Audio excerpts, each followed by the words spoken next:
এই যে মাসকলাই ডাল রান্না করার জন্য এখানে কয়েকটা শুকনো মরিচ, একটু আদা, একটা রসুন আমি ব্লেন্ড করে নেব। দেখো এই যে দেখো মাছের মাথা দিয়ে রান্নবো। এই যে মাথা মাছের মাথা দিয়ে রান্না করবো ডাল, আর এই মাছগুলো দিয়ে রান্না করবো শসা। তো সবাই সাথে থাকো, দেখতে থাকো, আশা করি ভালো লাগবে।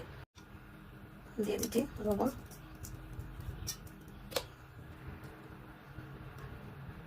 হলুদের গুঁড়া,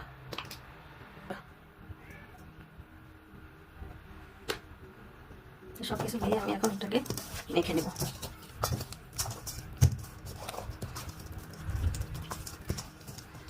এই যে আমি এখানে লেবুর রস দিয়ে দিচ্ছি।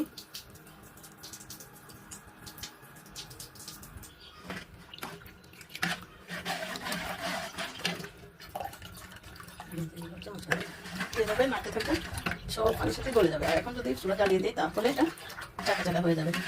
তো আগে গুঁড়ো নিতে হবে, লবণ পরিমাণ মতো, একটু নেড়ে দিলাম, হলুদের গুঁড়ো,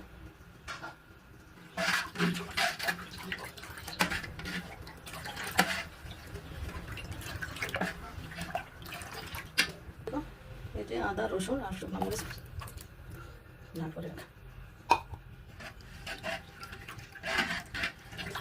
আদা, রসুন আর শুকনো মরিচ দিলে মাসকলাই ডালটা খেতে কিন্তু দারুণ লাগে। আরও যাবে এখানে পেঁয়াজ, কাঁচামরিচ আর হচ্ছে তেজপাতা। দেখো 3টা তেজপাতা দিয়ে দিলাম, 3টা তেজপাতা। এই যে একটু পেঁয়াজ, পেঁয়াজ বেশি করে দিলে খেতে ভালো লাগে অনেক বেশি। তখন নিয়ে সব কিছু দেওয়া শেষ। এখানে আমি কাঁচা সরিষার তেল দিয়ে দিয়েছি অফ ক্যামেরা। এখন ডালটা সব ও কি সুন্দর একটা গ্রান বের হয়েছে, আমি ভেজে নেব। মাছের মাথাটা তেলটা দিয়ে দিয়েছি, মাছের মাথা ভাজা হয়ে গেছে, তুলে নিয়েছি। মাথা এটা আমি ডালে বড় পাশে দিয়েছি। দেখো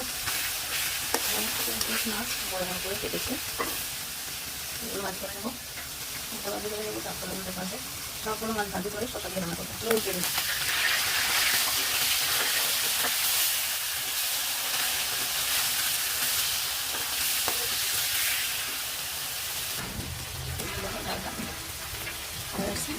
এখন আমি মাছের মাথাটা ভেজে রাখা মাছের মাথাটা দিয়ে দিলাম।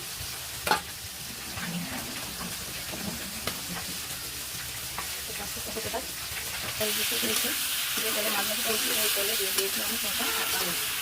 এখন যা যা ফুটানো আছে সব দিয়ে দিই।